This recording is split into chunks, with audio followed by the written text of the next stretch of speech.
choisis, Seigneur, tu nous prends pour témoins, pour être la clarté.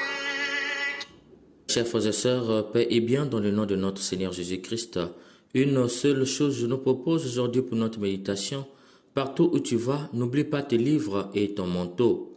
Dans la première lecture, Saint Paul demande à Timothée de ramener ses livres et son manteau qu'il a laissé à Troas chez Carpos. Or, dans l'évangile d'aujourd'hui, Jésus demande à ses disciples qu'il envoie en mission d'apporter ni bourse, ni sac, ni sandales. Mes chers frères et sœurs, à première vue, force est de dire que Saint Paul ne respecte pas les consignes de Jésus, car il se déplace avec son manteau et ses livres, et quand il les oublie, il demande qu'on les lui ramène, ce qui suppose un attachement aux biens matériels que Jésus a recommandé à ses disciples de se détacher. La vraie question que nous pouvons nous poser est la suivante. Saint Paul s'inscrit-il en faux contre cette recommandation de Jésus à cause de son attachement à ses livres et à son manteau? Tout de suite, nous disons non. Pourquoi? Mais parce que Jésus qui donne comme consigne de ne rien apporter est conscient qu'on peut tout laisser, mais sauf soi-même. On ne peut pas laisser soi-même pour la mission. En effet, l'ouvrier missionnaire n'apporte rien pour la mission. Cependant, il apporte lui-même sa personne. Apporter lui-même sa propre personne, il faut entendre par là apporter son éducation. Jésus autorise de tout laisser sauf son éducation. Partout où l'on va, on n'amène rien si ce n'est son éducation. C'est par ton éducation qu'on apprendra à respecter celui qui t'a envoyé, celui qui t'a éduqué. C'est par ton éducation qu'on apprendra à respecter tes parents, tes enseignants, ta culture et ton pays. C'est par ton éducation qu'on t'accueillera et te donnera un lieu pour dormir. C'est par ton éducation qu'on te donnera à manger et à boire. De ce fait, Saint Paul, en demandant à Timothée de ramener son manteau, demande en fait qu'on lui ramène l'outil de son éducation, le ce pourquoi il se révèle aux étrangers comme un homme éduqué. Car le manteau dans l'Antiquité sémitique symbolise la droiture, la justice et la paix. Porter un manteau en allant chez un peuple étranger annonce que vous êtes un homme droit, juste et de paix. Cela rassure celui ou celle qui vous accueille. Et tout ce qu'il ou elle peut faire, c'est de vérifier que vous êtes réellement éduqué dans la droiture, la justice et la paix. Le seul moyen pour les vérifier, c'est de vous accueillir et de vivre avec vous un temps. Dès lors qu'il ou elle le remarque, il ou elle vous intègre dans sa famille et dans sa culture.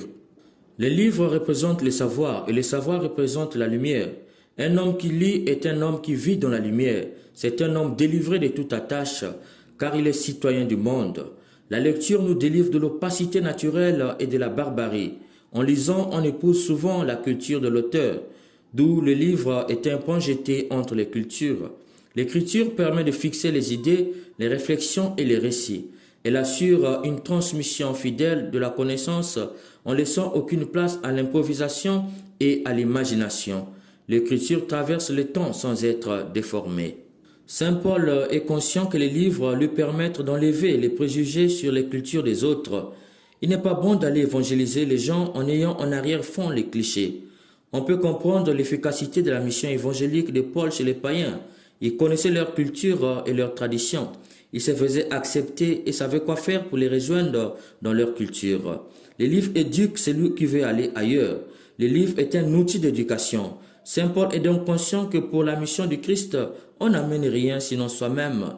Mais le soi-même qu'on amène est un soi-même éduqué. D'où le manteau qui annonce une éducation à la droiture, la justice et la paix, d'où justement les livres qui enlèvent les préjugés sur les autres et rassurent une éducation universelle.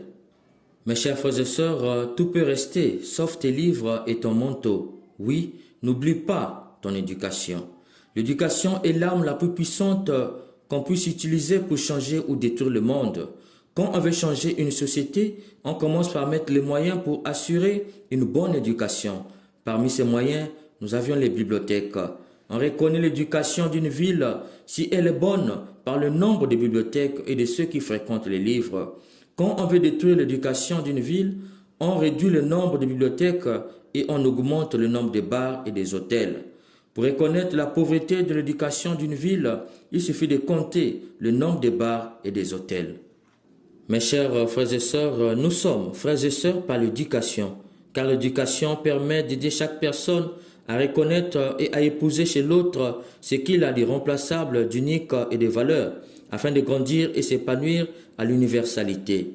Mais cela n'est possible que si chaque personne amène avec elle son éducation dans les valeurs humaines spirituelles irremplaçables. C'est dans ce sens qu'on ne peut pas être chrétien et aller ailleurs tout en oubliant son éducation chrétienne. Mes chers frères et sœurs, s'il est vrai que l'éducation nous suit toute notre vie et que le manque de lecture détruit notre éducation, alors partout où tu vas, fais comme Saint Paul, amène ton manteau et tes livres. N'oublie jamais, partout où l'on va, on n'apporte rien sinon son éducation. Si elle est bonne, tu trouveras père, mère, frères et sœurs.